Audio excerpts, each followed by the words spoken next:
سکتا کہ 2-4 گالیاں ملامتیں آپ کے بھی نام اعمال کریں.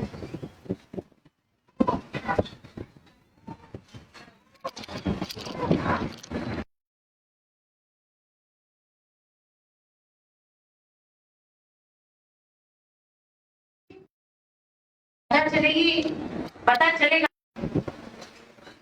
جب ہم بار بار واقعہ کربلا کا ذکر کرتے ہیں تو اس میں جہاں ہم فخر بشریت نواز رسول امام حسین علیہ السلام کی قربانیوں کا ذکر کرتے ہیں تو وہی یہ کربلا اپنے دامن میں دختر بطول زینب کبریٰ سلام اللہ علیہا کے کامل کردار کی عظمتوں کا امین بھی ہے.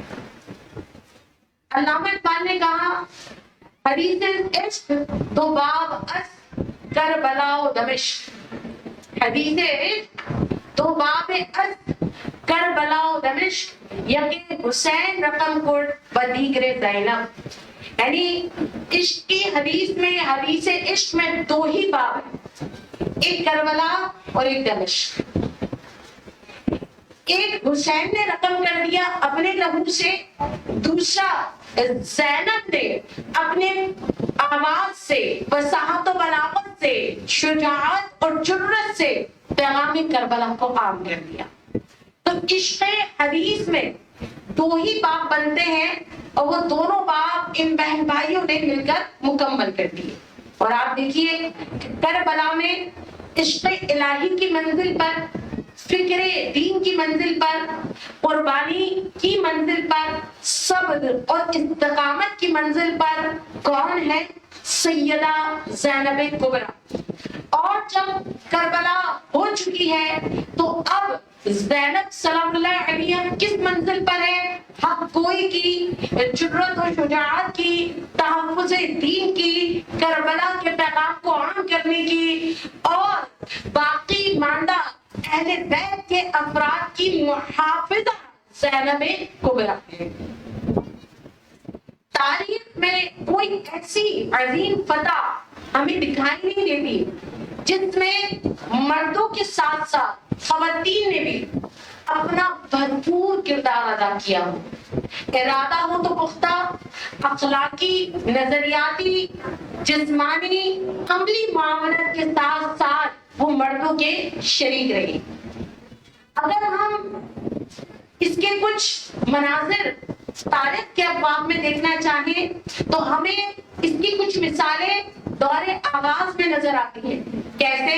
جیسے کہ ایثار, قربانی, صدق, وفا, صبر, استقامت, جرأت, شجاعت, دیانت, امانت کا سفر. میری ماں خدیجہ الکبریٰ سے شروع ہوتا ہے اور وہ سفر وہاں سے جب شروع ہوتا ہے تو سیدہ شہزادی کونین یعنی فاطمہ الزہرا سلام اللہ علیہا کے دامن سے ہوتا ہوا میدان کربلا میں سیدہ زینب کی صورت میں اپنے کمال کو پہنچتا ہے. یہی نہیں, آپ نے آغوش نبوت, آغوش ولایت میں پرورش پائی. یہ عام بات نہیں ہے. آغوش نبوت کس کو ملی؟ سیدہ زینب کو. آغوش ولایت کسے ملی؟ سیدہ زینب کو. علم کا چشمہ ہو, عرفان کا چشمہ ہو, دیانت کا چشمہ ہو, صداقت کا چشمہ ہو, ارے علم لدنی کا چشمہ ہو, سب سے سیراب ہوتی جا رہی ہے. صبر وہ مولا علی مشکل کشا سے لے رہی ہے, صبر وہ فاطمہ الزہرا سے لے رہی ہے, استقامت وہ اپنے نانا جان سے لے رہی ہے, شجاعت وہ اپنے بابا سے لے رہی ہے, امامت کا جو اثر سے چشمہ ہے وہ اپنے بھائیوں سے لے رہی ہے. ارے یہاں پر جب تمام اوصاف کی بات ہوتی ہے تو ان اوصاف کا مجموعہ مل کر ایک لازوال داستان کو رقم کرتا ہے. وہ لازوال داستان جب سید زینب کے نام سے جڑتی ہے تو ہمیں 4 چیزیں نظر آتی ہے, جرأت, شجاعت, استقامت اور خطابت. آپ کہیں گے فقط 4 چیزیں؟ ہاں, یہ نسبہ, یہ عورت ہو کر انہوں نے 4 چیزوں کے ذریعے ملوکیت کے جھوٹے باپ کو بے نقاب کر دیا. وہ ملوکیت کا باپ جس کے آگے بڑے بڑے نہ ٹھہر سکے، ان کے سامنے فقط زینب کبریٰ کی شجاعت تھی، جرأت تھی اور خطابت تھی۔ کیا بے نقاب کیا، ایسا بے نقاب کیا کہ آج تک یزیدیت بے نقاب ہے۔ آپ کی شجاعت وقتی نہیں تھی، بلکہ یہ علی مرتضیٰ اور فاطمہ الزہرا کی تربیت کا نچوڑ تھا۔ اسی لیے کہتے ہیں یہ زینب کبریٰ وہ ہے، یہ گلشن ولایت کی وہ معصوم گلی ہے، یہ گلشن ولایت کی وہ معصوم گلی ہے، تطہیر میں زہرا ہے تو تیمت میں علی ہے۔ اللہ کے رسول صلی اللہ علیہ وسلم نے فرمایا سب سے افضل جناب، سب سے افضل سلطانی جابر کے سامنے کلمہ حق بلند کرتا ہے، سب سے افضل جہاد عالم نسبہ میں یہ فخر، یہ افضل ترین جہاد جن کے نصیب میں آیا اور جنہیں یہ فخر حاصل ہوا اور جو اس حدیث مبارکہ کی تفسیر بنی، کمال دیکھیے اس حدیث کی تفسیر وہ بنے جو وارث قرآن تھے، یعنی نبی کی شہزادیاں۔ اور ہم پورے بیان میں دیکھیں گے کہ جہاں جہاں باطل آیا، جہاں جہاں یزید آیا، جہاں جہاں یزیدیت آئی، تو ایسا لگا کہ حیدر کی طرح بولے گی اور شیر لگے گی، حیدر کی طرح بولے گی اور شیر لگے گی، وہ شیر کی بیٹی ہے کہاں شیر لگے گی۔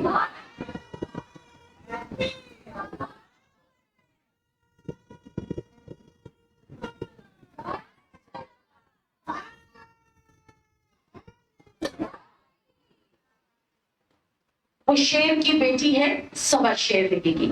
اب آپ کی جرأت اور شجاعت پہ بات کروں تو بات کرتے ہی چلے آؤں گی۔ اس کے لیے ہم نے انہیں کچھ مراحل میں تقسیم کیا۔ ہم آپ کو بتائیں گے کہ حضرت زینب کبریٰ جب میدان کربلا میں ہے، پھر وہ جب شب عاشورہ میں، پھر تیسرا جب وہ بن ابن زیاد ملعون کے دربار میں ہے، چوتھا جب وہ یزید کے دربار میں، پانچواں آخری مرحلہ جب وہ مدینہ شریف لوٹ کر جاتی ہیں۔ آپ کی زندگی کا احاطہ تو ممکن نہیں ہے، لیکن ہم ان 5 مقامات پہ دیکھتے ہیں کہ شیر کی بیٹی سوا شیر کیسے ہے۔ یہ اسد اللہ کی بیٹی جس کے لہجے میں علی بولتا ہے، جو لہجہ حیدر وراثت میں رکھتی ہے، جس کی خطابت ایسی ہے جیسے سیف ذوالفقار کہ کوئی بھی باطل داغ نہ لا سکے۔ تو میدان کربلا میں سب سے پہلے دیکھیے صبر اور پاسبانی کی منزل پر وہ کہتے ہیں۔ کربلا میں جب وہ اپنا رول پلے کر رہی ہے، فقط ایک بہن کی حیثیت سے نہیں، بلکہ وہ مشن حسینی کی محافظ ہے، وہ زینبی کردار میں چلی ہے۔ کیوں؟ اس لیے کہ وہ علی اور فاطمہ کی آغوش میں پلی ہے۔ آپ نے جس شجاعت کا مظاہرہ کیا تاریخ نہیں ملتی، کوئی ایسی خاتون کربلا، کوئی ایسی خاتون عزم والی لا کر دکھائیے ایک ہی وقت میں، جس کے سامنے اپنا بیٹا شہید ہو، بھائی شہید ہو، بھتیجے شہید ہو، ارے بھانجے شہید ہو، لیکن زبان پہ شکوہ نہ، زبان پہ شکوہ نہ ہو۔ اور جب آخری اپنا بھائی میدان جہاد کے لیے جائے تو آہو فغاں نہ کرے، بلکہ حسین کے ساتھ، عزم کے ساتھ کھڑی ہو جائے اور کہے کہ بھائی آج لعنت سے کیے ہوئے وعدے کو نبھانے کا وقت ہے۔ ایسی شان ہماری عورتیں جو دماغی توازن کو بیٹھتی ہیں۔ اللہ نے عورتوں کو دل دیا ہی ایسا ہے کہ وہ غموں کو برداشت کر نہیں پاتی، وہ داغ لا نہیں پاتی، لیکن سیدہ زینب کبریٰ کی عظمت کو سلام کیجئے کہ دین کو بچانے کے لیے اپنے دل کے ٹکڑے ٹکڑے کر دیے، اپنا جگر دین کو پیش کر دیا۔ کس کو روتی، کس کے لیے؟ اولو محمد اپنے بیٹوں کے لاشیں، بھتیجوں کے لاشیں۔ بڑا کڑا وقت ہے، سننے میں بڑا آسان ہے، باخدا آج کچھ دیر قبل میں ایک پڑھ رہی تھی تو میں تاب نہیں لا سکی پڑھنے کی، اور لکھنے والے نے لکھا تو ہوں کہ کہا کہ ٹھیک ہے آپ نہ روئیں، حضرت امام حسین کی شہادت پہ نہ روئیں، آپ کربلا کے غم پہ نہ روئیں، نہ روئیں، لیکن لکھا فقط ایک لمحے کے لیے تصور کیجئے گا آپ گھر میں بیٹھے ہوں اور اطلاع آ جائے کہ باہر چند اوباشوں کے ہاتھ 2 سے 3 لوگ مر گئے، اور پھر آپ کو خبر ملے وہ تینوں آپ کے اپنے جگر کے ٹکڑے تھے، وہ تینوں آپ کے جگر کے ٹکڑے تھے، ایک آپ کا باپ ہے، ایک آپ کا بھائی ہے، ایک آپ کا بیٹا ہے، اگر 4 یہ ہو ایک آپ کا شوہر ہے، پاگل ہو جائیں گے، پاگل ہو جائیں گے۔ خبر ہی ملی ہے کہ وہاں چند اوباشوں کے ہاتھوں آپ کے گھر کے 4 مرد مر گئے۔ ارے مرنے کی خبر بھی نہیں، مجھے اور آپ کو تو فقط یہی خبر ملے نا کہ بھائی بیٹا شوہر آفس سے نکلا ہے 7 بجے، 11 بج گئے وہ پہنچا نہیں ہے، ابھی تصدیق نہیں ہے، یقین کریں نہ جانے کتنی بار رو دیں گے، بی پی شوٹ کر جائے گا، کھانا گول ہو جائے گا، غصے کا عالم اور ہوگا، لگے گا گھر میں قیامت برپا ہو گئی۔ ان باتوں پہ آپ سمجھتے ہیں کہ رونا نہیں چاہیے، تماشا لگانا چاہیے تو تماشا لگا لیتے ہیں، اور آپ سمجھتے ہیں کہ ان باتوں پہ رویا نہیں جاتا، رونا آ جاتا ہے، تو پھر رونا چاہیے۔ عقلی گفتگو ہے۔ کیا آج قیام پاکستان کی دی جانے والی قربانیاں ہمیں نہیں رلاتی؟ تو ہم یہ کہیں گے کہ بھئی ضرورت ہی کیا ہے ذکر کرنے کی، رونے کی؟ ارے آپ نہیں کریں گے نا، ہم تو کریں گے۔ ہمارے آباء و اجداد کا لہو شامل ہے، ہمارے آباء و اجداد لٹے ہوئے پٹے ہوئے کڑے ہوئے پاکستان آئے تھے، وہ اچھا خاصا ہوش و حواس میں ٹرینوں میں سفر کیا تھا، سوار ہوئے تھے، ٹرین جب تک یہاں پہنچی کسی کا بازو نہیں تھا، کسی کا سر نہیں تھا، کسی کی ٹانگیں نہیں تھی، میں دیکھنے کے بعد کیا کروں گی، میرا ریئیکشن کیا ہوگا؟ اور آج یہ جنگ کی تاریخ میرے پاس ہے، میرے اور میرے اجداد میں کئی نسلوں کا فاصلہ ہے، لیکن خون کے رشتے کی تاثیر ایسی ہے کہ جب قیام پاکستان کی قربانیاں میرے سامنے آتی ہیں، میری آنکھیں گریا کرتی ہیں، گویا چشم تصور میں اپنوں کو لٹتے دیکھ رہی ہوں، میں اپنوں کو کرتے دیکھ رہی ہوں۔ یہ ایسا تعلق ہے، نسل در نسل ٹرانسفر ہوتا ہے، یہ دکھ ایسا ہے، نسل در نسل محسوس کیا جاتا ہے، اور اگر یہ قربانی دین کے نام پہ ہو تو انمول ہے، دین کے نام پر ہو بے مثال ہے، اور قرآن تو خود کہہ رہے ہیں جو اللہ کی راہ میں مارا جائے انہیں مردہ نہ کہو۔